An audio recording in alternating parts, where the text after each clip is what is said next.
I would like to welcome all of our viewers in the live stream and all viewers who will watch the talk with Yancey later as a recording. My name is Thomas Metzler, and together with my colleague Magdalena Meusburger, we are moderating through this evening.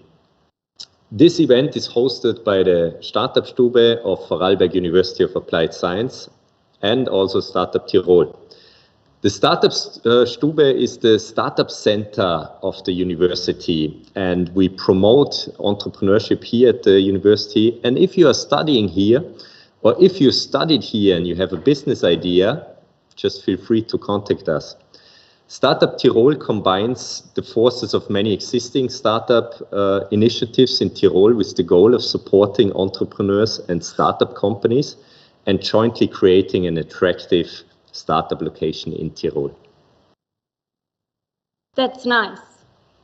And I have the big honor now to introduce our speaker of this evening, Mr. Yancey Strickler. He's a serial entrepreneur and an author. Yancey is the founder of the Bento Society. He co-founded the most powerful crowdfunding platform Kickstarter. He's the co-founder of an artist resource called The Creative Independent, and also the author of this book, This Could Be Our Future, a manifesto for a more generous world. And what's more, he's also an angel investor. He invests in startups like Hopin, Marty, Realtime, and others.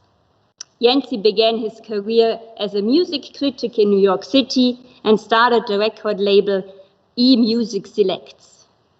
He grew up on a farm in Virginia, and now he lives with his family in British Columbia, up there in Canada. And I'm sure that Yancey will tell you more about his life and about his way of living during his talk. If you want to ask questions, Thomas will tell you now how to do that. Well, Yancey will host a talk or have a talk, and after the talk we have the chance to interact with him.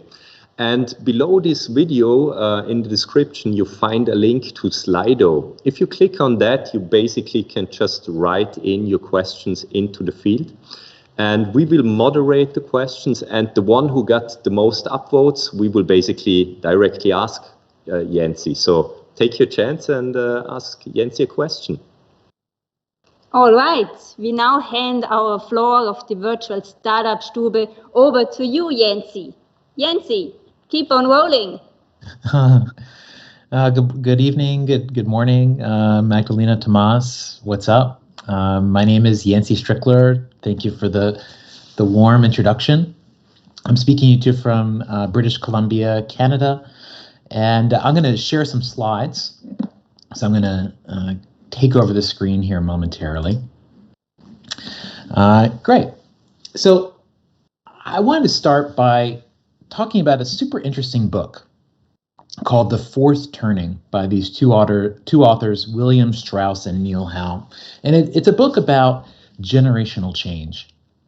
And what I particularly wanted to call attention to in this book are these three theories of time that the book shares. So when taking stock of how humanity has related to time since the beginning of time, they argue that for most of human history, we have viewed time as a circle, this first image, where there are the seasons that are constantly changing and returning. There's the repeating cycle of birth and life and death. And basically, the world doesn't really change, and the world is just a loop. This is what the authors argue everyone sort of saw the world as being up until really the Renaissance and the scientific revolution, that the world didn't really get better or change. It was just the same thing over and over again. And even when people began counting years for the first time, they had to make an argument for why it was worth doing. Now, there's a second theory of time, which is the more modern theory of time, which is that time is progressive, that given enough time, things get better. We solve things. Technology happens. And this is a very new concept of time. These authors argue that really no one thought this way until the 18th or 19th centuries. Very modern in the history of humanity to believe that time is a progressive element. There's a third theory of time, which is that time is chaos. Time is entropy. Time is things decaying, and we're just providing whatever narratives we want to make sense to it. Now, I find these ways of thinking about time quite compelling, but there's a fourth way that comes from another book called The Artist Way. This is a very classic self-help guide for artists and creative people by the author Julia Cameron, and she encourages us to think about time a different way. She writes, "You will circle through some of the same issues over and over, each time at a different level. There is no such thing as being done with an artistic life. Frustrations and rewards exist at all levels on the path. Our aim here is to find the trail, establish our footing, and begin the climb." And here in this wonderful phrase, we can hear two of those images from that other notion of time. She says that we will circle through some of the same issues over and over. So that first notion, the circular notion of time, but that our aim is to find the trail, establish our footing, and begin the climb. So this progressive notion of time. And when you bring these two notions together, this circular notion and then this progressive notion, you get a new image, which is a spiral. And this is, I think, closer to the true image of time, where we are constantly returning to the same challenges, the same opportunities, but each time we do, we're given an opportunity to manifest a better version of ourselves. We're given the chance to learn, to take what we went through the last time and apply it to this time that we go through something. And through that, we can begin an upward motion towards something that we want. So this is the idea I want to talk about today from a few different perspectives. And this notion that time is something that we're constantly circling back to, that our past echoes into our future, and that coming to terms with this is key to really getting where we want to be in our organizations or in our personal lives, is something that I've come to very deeply believe. Now, a little bit about me. So I grew up on a farm in Southwest Virginia. This is the house where I grew up in. It was a rundown house built in 1850, and my family and I lived there. There were cows there. It was in the middle of nowhere. Our closest neighbor was a couple hours away. No, not a couple hours, a couple miles away, I apologize. But I grew up just a lonely kid in the country, just reading books and dreaming of the larger world. And after I graduated university, I moved to New York City, where I really did pursue my dream. My dream was to be a writer. And so I moved to New York and started a career as a music journalist, a music critic, writing about records and interviewing artists and bands for the Village Voice and Spin magazine, really living my dream of being a creative person and doing things that I really cared about. And I even started a record label during that time, got involved in a lot of different things, started magazines, things like that.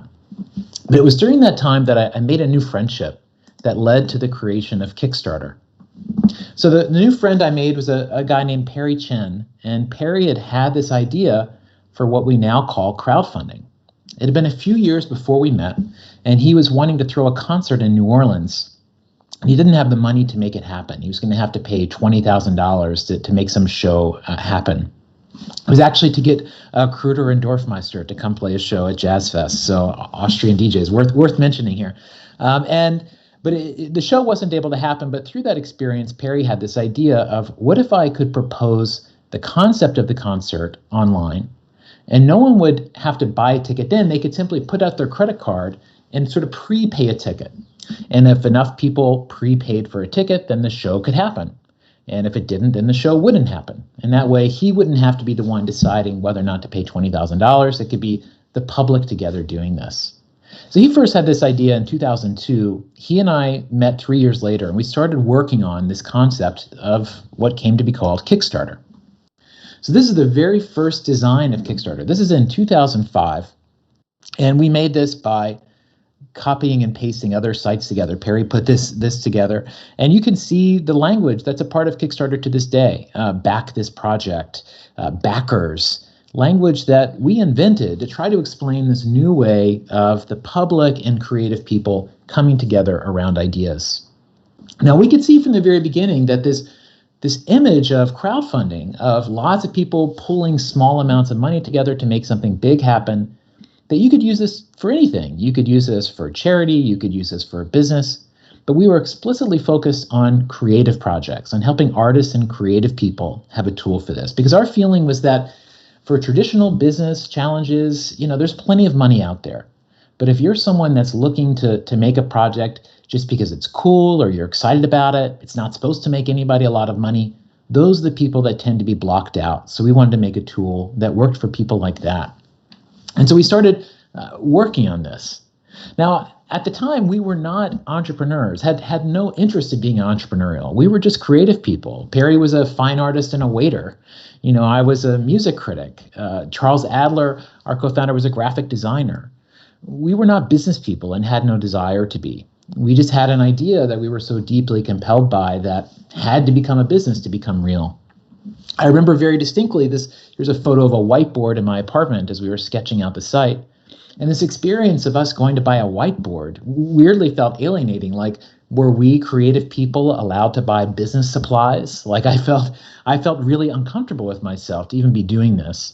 And to some degree, this reflects how deeply our identities are based in being an artistic person or a business person. And Kickstarter really pushed us to challenge those things in a way that we hadn't before. So it was 4 years of the three of us trying to get the website up and off the ground. Perry and I started working on it together in 2005. Charles joined about a year later. And the site finally launched in 2009, 4 years later after many, many attempts. And within just a few days of the site launching, we had our very first successfully funded project. And it was this one. It was called Drawing for Dollars. And someone said, I'll draw you a picture if you give me $5. And that was basically the project, as simple as that. But they got 3 people to pledge $35, which was enough to meet their funding goal. And as modest as this seems, this was huge for us. This was huge because this happened on the 3rd or 4th day that we were live. We didn't know who this person was or who any of the backers were. And the whole system worked. Like, these credit cards got charged. This person got their $35. The whole system worked as designed. And it was an amazing moment of just feeling seen, having these many years of trying to argue for and create this notion of crowdfunding.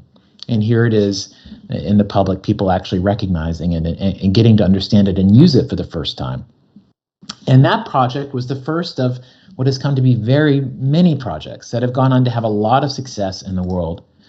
There have been at least 4 Oscar-winning movies that were funded on Kickstarter. I believe it's 11 straight Oscars. There has been a Kickstarter-funded movie that has been nominated. The card game Cards Against Humanity, which is one of the most popular tabletop games in the world, started as a $10,000 Kickstarter project. There have been billions of dollars pledged to tabletop games on Kickstarter. Oculus Rift and the rebirth of virtual reality happened on Kickstarter. At the time Oculus launched, it was literally a prototype in Palmer Luckey's garage. He was a teenager at the time. And they raised a few $1 million to make those prototypes, which turned into a whole lot more. Peloton, the exercise bike, began as a Kickstarter project, raising a couple $100,000 when it was still in prototype phase. The idea of bringing cycling into the home, not an easy pitch at the time, but it's gone on to do amazing things. The first Kickstarter project to go public. And there's also really unusual things like Neil Armstrong's spacesuit was restored by Kickstarter backers when the Smithsonian launched a project. The Smithsonian, one of the greatest museums in the world, often has budget shortfalls. And they've used Kickstarter and the public to help close those gaps and to preserve important cultural artifacts. But most Kickstarter projects are not that important. They're just silly things that people just want to see exist in the world, things that don't make sense under traditional financial motivations. One of my favorites is a project by a father and daughter in Atlanta that raised money to conduct a census of all the squirrels in their local park. They named the 80-some squirrels that live there, created a family tree of them as best they could. This is a project that raised several $1,000s to do it. If you imagine them sitting down across from a bank loan officer asking for the money to do this, you can imagine the conversation might turn out differently. But with the power of the internet and people just being invited to say, what do you want to see exist in the world? One of my favorites is a project like this that really wouldn't happen any other way. Now, as Kickstarter became a big success and a household name, that came with a lot of challenges. And one challenge that you wouldn't expect was that as projects got bigger, so did the challenges of governance for us, the people running the site. So beginning in 2012, projects began raising millions of dollars for the first time. We never had a project raise more than $1 million ever, and then suddenly 2 did it in one day, and then we just had it happening every week, a new project raising more than $1 million. And sometimes these projects weren't showing a lot for how much money they were raising. And this led to us, in the midst of the absolute height of our popularity, to institute a set of extremely unpopular rules under the heading of Kickstarter is not a store. And what we felt was that these projects were raising so much money, in part because of how much they trusted Kickstarter, because we put so much time and effort into how we curated the site and to how we approached everything we did. And that trust was transferring over to all the projects on the site. And there was some degree of, if it was on Kickstarter, people were interested in backing it. And we began to see how that was problematic. So in the midst of this, runaway success, we instituted these rules that prohibited the use of photorealistic renderings or product simulations, that forced every project to talk about risks and challenges, how it might fail.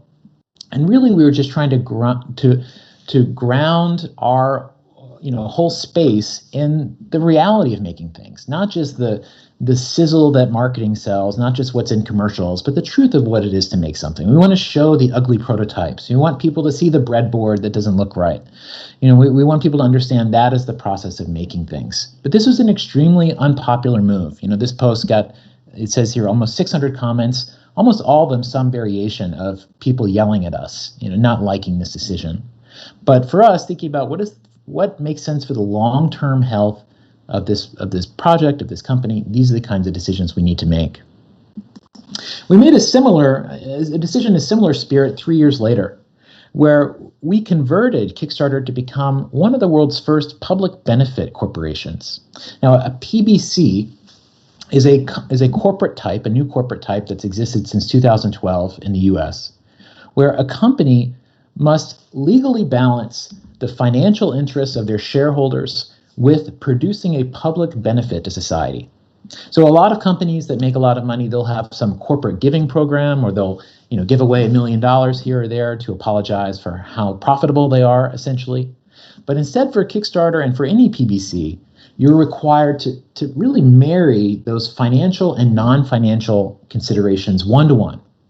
You're not solving for money and then doing some public good after the fact. You're meant to make every decision really looking at them with both eyes open.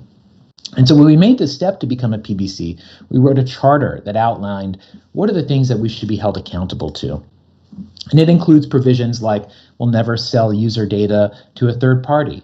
It also prohibits Kickstarter from ever using legal but esoteric tax avoidance strategies to avoid paying our fair share. It lays out a whole bunch of provisions, like we will over-invest in less commercial art forms because we don't want the market to just dictate what happens on the site. And so this was a significant move for us that we were very proud to make, that we were also just trying to distinguish that we were not like other normal companies that are simply looking to maximize their profits above all else. We were seeing ourselves as serving a larger purpose and mission to advocate for our creativity, to support creative people, and also to try to be a role model for a different way of operating a company at the same time. And we've also done things like said from the beginning that we're not interested in going public or trying to sell the company. Kickstarter doesn't exist to personally enrich its founders. It exists to serve the public. It is a kind of a public good. It is a public service, a public tool. And that is how it was always intended. And so the company still is operated in such a way to try to live up to those ideals. And now at this point, Kickstarter is almost 12 years old, just turned 12 years old, in fact. And it's almost $6 billion that has been pledged to creative projects through the site. 200,000 new ideas funded. Almost 20 million people have supported a project. And if you look at, that is just the impact of happening directly on the site, which is enormous. And then if you look at what's happened after the fact as a result of that, in a study done by Wharton in 2012, these are all stats as of 2012, there were 300,000 plus jobs that have been created through Kickstarter projects, 10,000 new companies and nonprofits formed, and they found that for every dollar pledged on Kickstarter, a creator received on average $2.46 of additional revenue. So that would lead you to say that $5 billion pledge number for Kickstarter so far, that has led to maybe something like $13 billion of economic activity for creative people. And all this through this basic notion of letting people share the project the way they want to, not trying to conform them to profit maximizing motives, and just letting the internet do its thing. And this is what's resulted.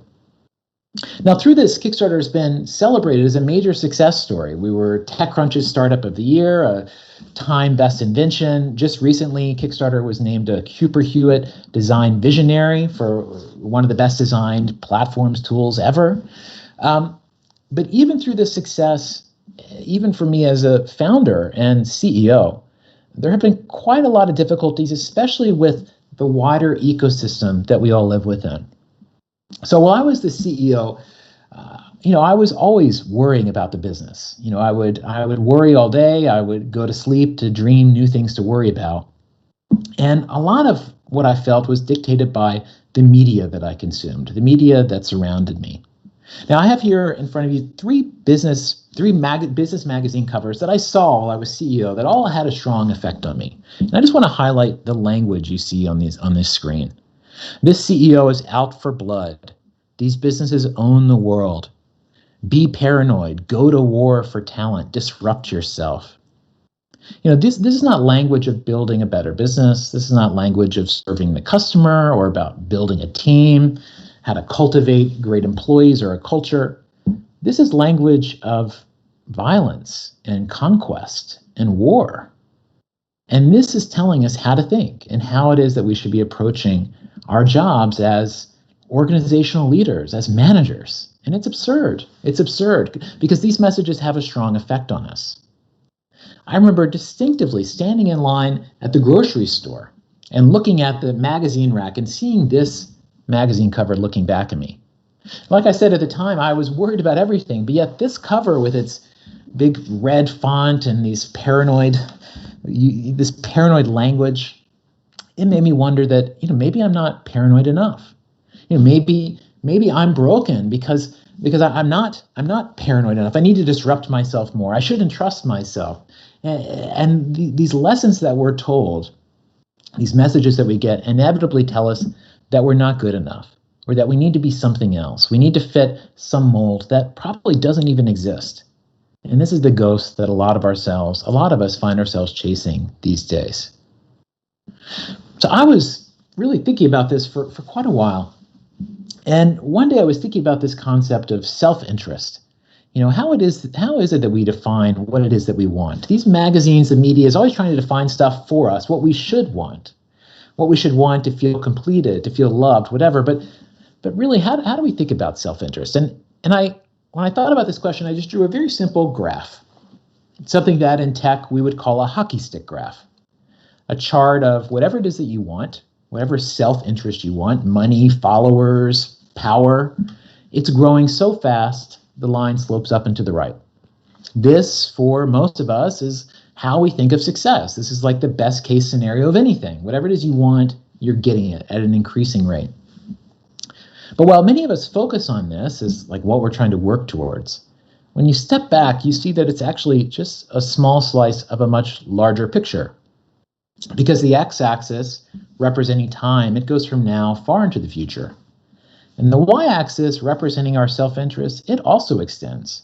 Because as our self-interest grows, so do our responsibilities. The difference between being an employee and a manager is huge, or being single and having a family. As our self-interest increases, so do our obligations to others. And so we can actually think about there being 4 distinct spaces of self-interest to compete with, to contend with.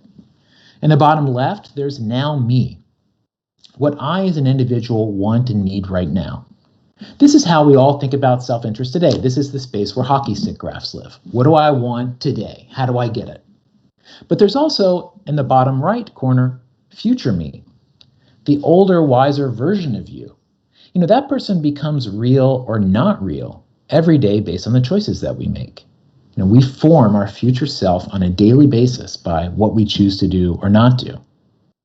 In the top left, there's also now us, which are the people in our lives that we really care about and depend on, and who depend on us. Our families, our friends, our coworkers. All of our decisions affect them just as theirs affect us. And finally, in the top right corner, there's future us. your kids if you have them, everybody else's kids if you don't, or also your future self and the world that you will live in. Each one of these spaces is part of our self-interest. Every decision we leaves a footprint in all these squares. And all these squares shape how we feel about the world, how we feel about ourselves. But yet today, most of us are functionally blind to everything except for that now me. That's what the world has defined as self-interest. That's what the world has defined as what matters. But it's such a small slice of the picture. Now, the day I drew this image, I wrote a simple description next to it. I thought, what is this a picture of? And I just wrote, beyond near-term orientation. This is just a simple 2x2 graph to help take you out of that now me orientation. And as I looked at my simple description, I realized that the first letters made an acronym. They spelled Bento. And I thought, oh my goodness, the bento box, the Japanese packed lunch with 4 or 5 compartments and a lid.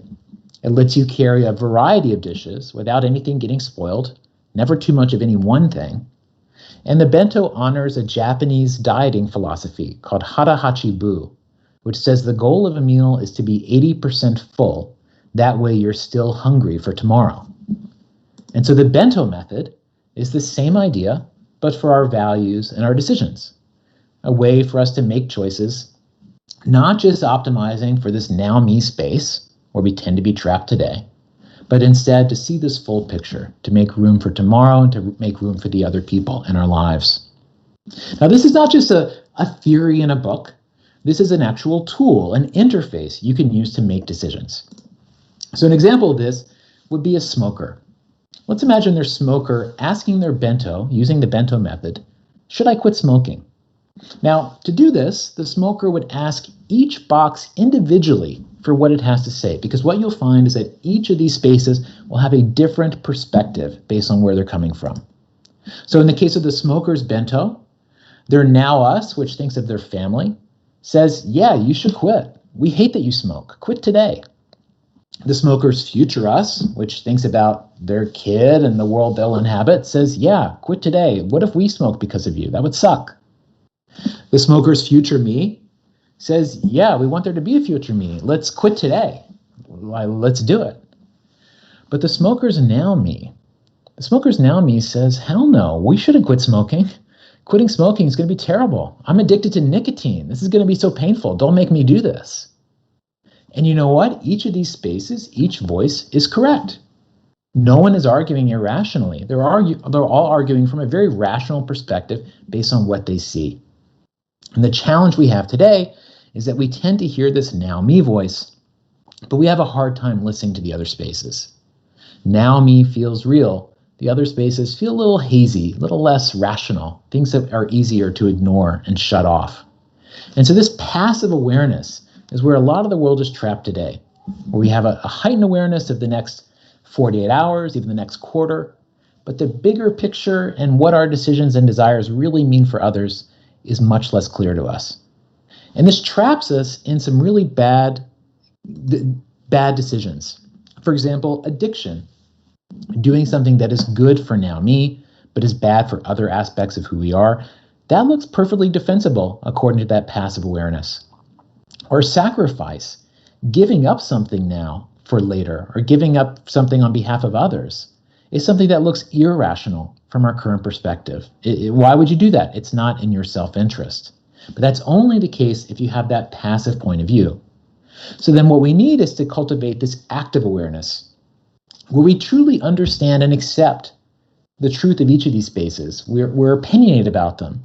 We've come to understand what's important and what's a priority for us, and we learn how to manifest and work towards those things. Now, doing that is not difficult. There's just a very basic question to answer in each one of these boxes. What are the core things I need on a daily basis in my now me? Who is that future me that I am becoming? What is at the heart of my relationships and my now us? The first time I went through and just brainstormed answers to these questions, I wrote a lot of things that probably anybody would write. My now me, I want good health. I need money in the bank.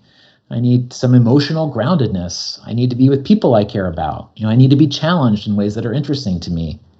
My future me, well, if I think about who I want to become, it's someone that always holds on to their values, that doesn't sell out.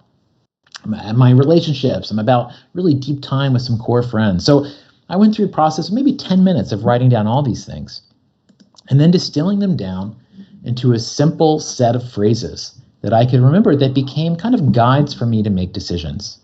So my now me value, when is my now me at its best? It's when it's showing people the matrix, is the phrase that made sense for me. When I'm connecting things in the wider world for people. That's one of my strengths, and it's something that really helps connect me with others. My future me values are about really bringing people together, creating harmony. I'm a child of divorce, so bringing people together is something that's a strong urge I have. And also this belief in not selling out, not trading my values for money is something that's very core. And you can see each of these other boxes. I have the same sort of lining out what my core values and ideals are. And this is something that I use to make decisions. And in fact, one of the very first times I ever used this was not long after I came up with it. And it was when I was asked a question. I was invited to give a speech for a company that I didn't particularly like or respect. Now, this is something I often get asked to do. And in the past, I've always said no to these things. And I even get kind of pissed off for being asked. Like some financial services company wants me to come talk. How dare you, I think, for some reason. But I got asked to do one of these kinds of things. And I decided to use my bento to see what I had to say. And I was quite surprised by what it said. So my now me, should I do a talk for a company I don't like? My now me says, well, this is showing people the matrix. So yeah, we're cool with this. Yes, let's do it. My now us, which wants deep time with a core group of people, says, an hour and a half to talk about ideas. Sounds great. We're in. My future us, which wants to build a better matrix to help improve the world, says, you can't just preach to the choir. Like, you got to do this talk. Totally. Yes. And then I get to my future me, which says, don't sell out. And my future me accused me of being a sellout. And it said, no, it didn't want me to do this talk. And suddenly this voice that had been irrationally pissed off at being invited to speak in the past made sense. It was this future me which was like this values bouncer, the security guard, standing outside looking out for me, keeping things out I wouldn't want in. But because I had this active awareness, I could see the bigger picture. I had the agency to overrule that voice and say, even though you might be uncomfortable with this, I am making the decision that this is the thing to do. And so this transition from a passive to an active awareness really empowers you to look at your situation from so many different angles. Instead of just looking head on of like, what do I want this second, and how does this provide for what I want this second, you really see it in a much bigger, rounder picture. Now, the same idea works for organizations too. And so here I want to walk through how that works, the Bento Method for organizations. So if we take each of these boxes, the same 4 boxes exist, and they each represent something slightly different in an organizational context. So for the organization's now me, it represents its core mission. What does it need to do on a daily basis? What does it need to do to fulfill its purpose? So for Kickstarter, its now me mission was to help bring creative projects to life. But the other part of every organization's now me are the basics you need to do that, like executing the things you said you were going to do, having enough money to pay everybody. A lot of what we think of success in an organization today all fits into this now me box. So for you to keep existing as an organization, you have to have a mission, you have to have enough money to exist, you have to know how to execute. It's a tall set of orders, a tall order, but that's just enough to get you in the game. That doesn't make you the best in your category, but by a long shot. So the next box to think about is future me. And for future me for an organization, this represents the best possible version of you, the company or organization you hope to be when you grow up. Now, these might be things that you have laid out internally in your values that you follow. These also might be things that you've expressed through your marketing. Oftentimes, it's a company's branding that will show the best possible version of them, right? The company they wish they could be. So here you're thinking about that as something you're really trying to hold on to and see clearly and make decisions like, let's make decisions like the organization we wish we could be. And if you do that long enough, then you become them. For an organization, their now us is a super interesting place. These are thinking about all the key stakeholders you have. Now, these includes your customers, your employees, your investors, but also includes the physical community where you live, the professional communities that you're a part of, the families of the people that work for you. And for each of these stakeholders, the best organizations will lay out an explicit promise. Like, what is that customer promise we're making to you? What is that promise we're making to you as our employees? And these are things they live up to. This is how the best companies distinguish themselves. I'll get into that more in just a second. And finally, there's the future us, the vision for the company. A very famous vision is Microsoft had one from the beginning, which was that there would be a computer on every desktop. So what is that larger world that you're working towards, that you're a part of? It isn't just about your success, but what is that larger change you want to see? And so when we take the Bento method for organizations, we're taking 4 ideas that are already very present inside every company. Their mission, what are the things they need to do every day, what is it that they want to be long term, who are the people they serve and how, and what is that future vision they want in the world. And it turns those 4 ideals into a very practical tool and something they can use to make decisions. So I want to walk you through 2 examples of this. So we could take Apple. Apple, if we look through their public statements, we can very easily see what their mission, their values, all these things are. Apple's mission, their actual mission statement, is tools for the mind that advance humankind. Their values, I'm going to sum up their 90s marketing campaign and say, think different is Apple's values. Apple's customer promise, if we just focus on the customer stakeholder, Apple has almost promised technology that just works. Like, you don't have to look at a manual to use a Mac. They're big on user privacy, and they've always been big on a walled garden. It's hard to get software onto Macs. And the vision for Apple is a more advanced mankind and a bigger Apple.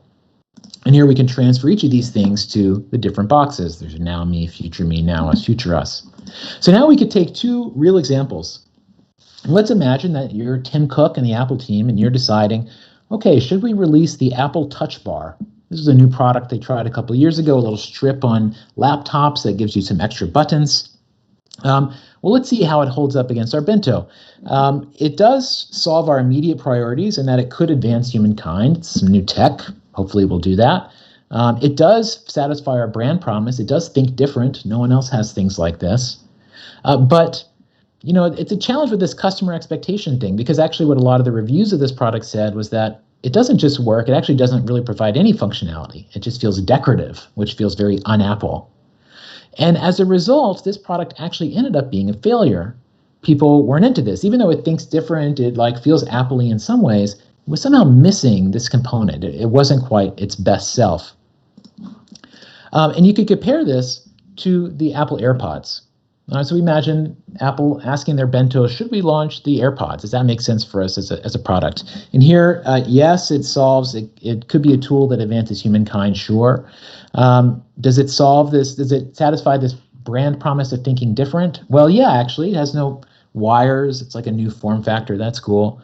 Does it satisfy our customer expectations? Well, yeah, actually, the just works thing. You put AirPods in, they play, you take it out, the music stops. Like, it's kind of magical. It's very Apple. And as a result, this ends up being a product that's a very Apple product, feels quintessentially Apple, and is now one of the most successful things in their product line. And Apple could have seen this ahead of time by using a tool like this to identify what is likely to satisfy the expectations our public has for us and who it is that we want to be as an organization.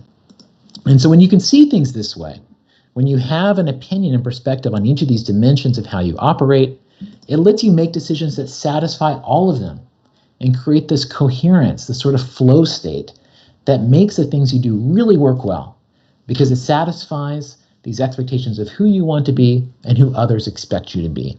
And those are the moments where we tend to be at our best. And so this transition from a passive to an active awareness of the world is incredibly empowering. It equips us with way more tools and the ability to impact and influence the world. And it's something that's available to absolutely anybody. Now, I use this on a weekly basis. I use this in a lot of different ways. I mean, I have sitting in front of me my actual Bento. It's always here at my desk. I look at it when thinking about decisions. But also every Sunday, I draw a blank Bento like this one, and I ask, how should I use my energy this week?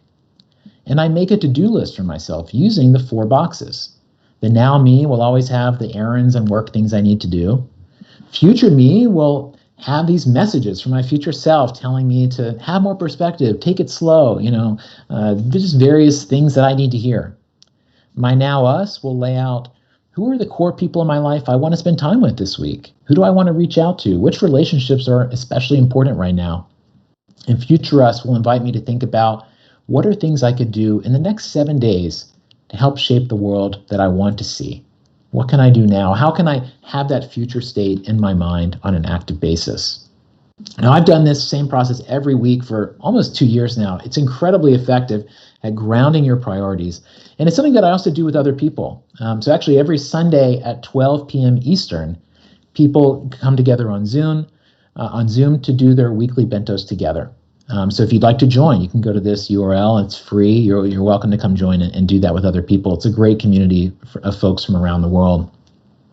If you'd like to learn more about Bentoism and the Bento Method, Bentoism.org lays it all out. And I want to leave you with one last thought about how powerful this idea, this concept of the bento really is. So let's imagine this bento is you. I've slightly relabeled the boxes for readability, where now me I call you, future me I call your values, now us I call your relationships, and future us I call you too. Imagining your kid. Now let's imagine you have a child, and so we build their bento onto yours. And we can immediately see how the values of you and your partner form a foundation underneath that next generation. And the shape of your relationships is a propulsive force that helps shape who that next generation will be, just as they will do for their children, and just as our parents did for us. Now, in a world where all we have is this passive awareness, where all we see is now me, our ability to shape the future and to shape the next generation to respond to the kinds of challenges we're facing now is extremely limited. Instead, the world will dictate what happens. We ourselves will not be putting our stamp in it. But by having that awareness, by cultivating that active awareness of all these parts of who we are, we not only shape the world around us now, but we help shape what it will become in the future. And as we do, it creates this form I think of as a values helix, where certain ways of living and thinking become more prevalent and grow over time.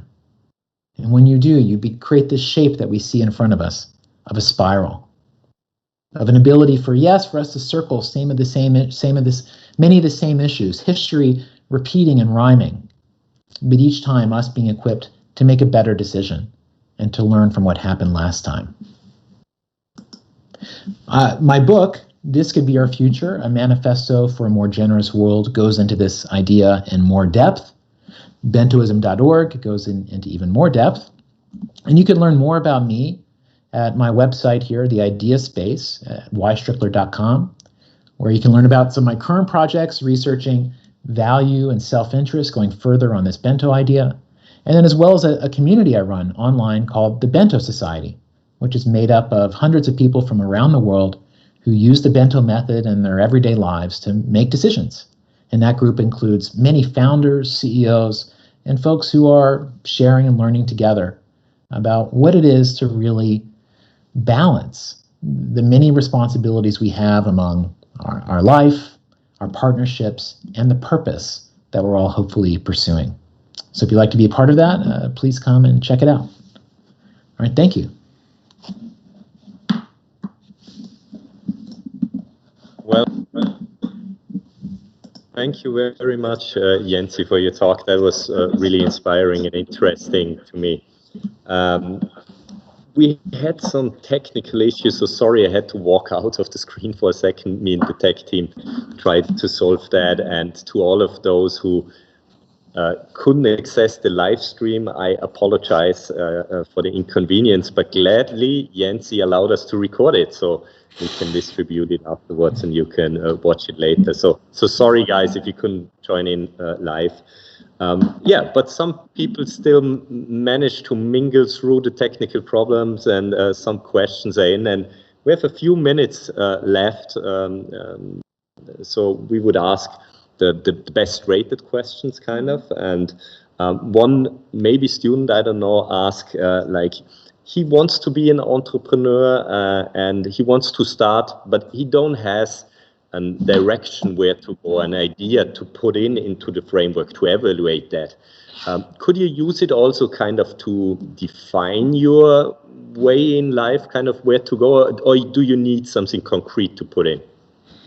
No, I think it's, I mean, I found it to be a very flexible tool. I think you can use it as a start to, what are things that are interesting to me? What are things that are alive for me? I think when going through processes like this, you're activating your conscious mind, but a lot of what you're trying to do is to allow your unconscious mind to respond, and often will respond with emotions or physical feeling of excitement or dread, and so a lot of this is using these tools and just paying attention to what happens to you, and maybe if something makes you uncomfortable, maybe you try digging into that more. If something, and so you're using it as a tool of discovery.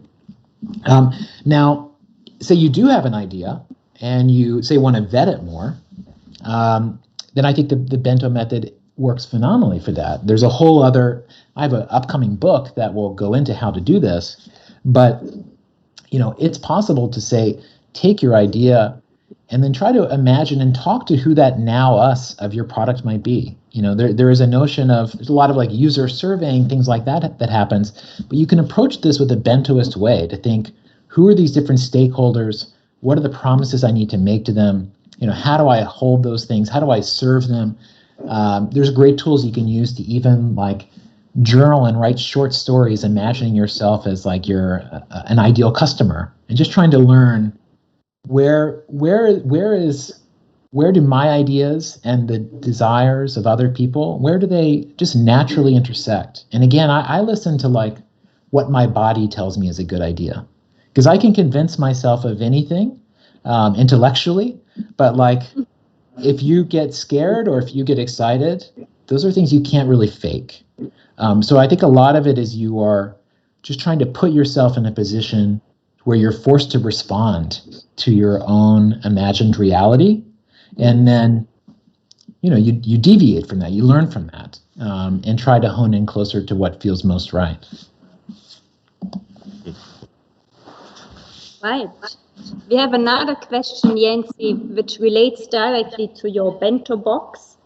How many people does the future us include, and which ones to include?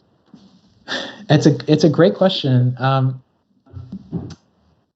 I think it includes everybody, but I think there's a it depends on the context. Like I might ask future us questions that think about my family, so I'm specifically imagining.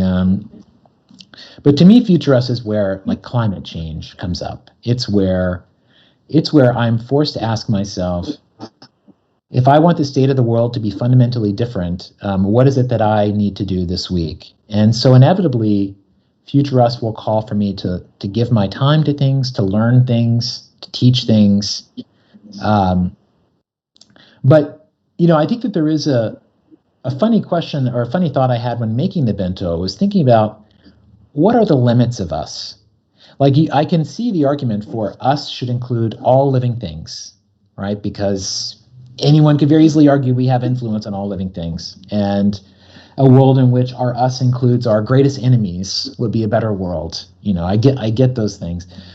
I also don't think that is realistic, and I don't think that we can ask ourselves to overcome many millennia of in-group, out-group dynamics that are unignorable and are factual. And so instead, I believe our us should be the people that we emotionally care about and are responsible for. And I imagine that now us, as being a pretty close group of maybe 20 to 30 people who we have feelings for. And that's a world where someone could still be a terrible person. Someone could still be a huge jerk. They could be a misogynist. They could be a racist. It's not going to solve all these kinds of things. But what it's asking people to do is the bento's trusting each person to know what is right and important in their lives. And it's just saying, if everybody simply took care of who was important to them, that alone would be such a great improvement over the world as it exists. And we don't need to have that every person is saving a tree and a bunny every day. It doesn't need to be like that. It's just, can we live our lives in the ways that the context as it presents itself, and where we can be, caring and thoughtful to other people. And for most folks, that's like not a huge thing to do. It's not a huge thing to do, but it makes a huge difference. And so I try to take a very humble view of our responsibility of yes, we all want to be the most virtuous, whatever people. None of us are going to be that. We're all going to be selfish. We're all going to be assholes. We're all going to be scared. We're all going to have our moments, and we can't ask ourselves to be anything other than what we are. But what we can do is we can be more aware of who we are, and we can challenge ourselves to have true self-awareness. And what I have found, and in teaching this, I've led well over 100 workshops, taught this to thousands of people. It's something that makes a significant difference in people's lives pretty quickly. It doesn't require a lot of heavy lifting to start to think in a Bento-ish way. The Bento Method is it's 4 boxes. It's about as dumb and simple as can be. But yet, the longer you stick with it, the more useful it becomes, because it becomes a way of ordering your own life and a way of understanding what it is you're going through. And so I like everything I do personally and professionally, I use this tool. And most people I work with do the same. And it's not trying to tell me to be anything other than here's what you say you want to be. Here's something that will allow you to be that, and that next step is then on me of whether or not I follow through. Well, thank you for that answer. There is a next question that I'm also really looking forward to your answer, because somebody, as me, seems to love to read books, and the question was, what kind of books influenced you most, and what would you recommend to read and why?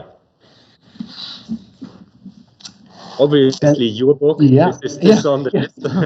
You should read Yancey's book, but next to your book. It's funny. I read all the time. Reading is my single favorite thing to do. I almost don't even know where to start to say what to read. At the end of the book, I have a reading list. I think I'm very influenced by Mariana Mazzucato, is a economist who writes a lot about non-financial forms of value, and that, I believe, is a huge component to how a different world becomes possible at scale. While I was a CEO, the book that most influenced me was by a Japanese businessman named Konosuke Matsushita. He's the founder of Panasonic. And he wrote an amazing book in his 80s called Not for Bread Alone. That's a series of one-page anecdotes.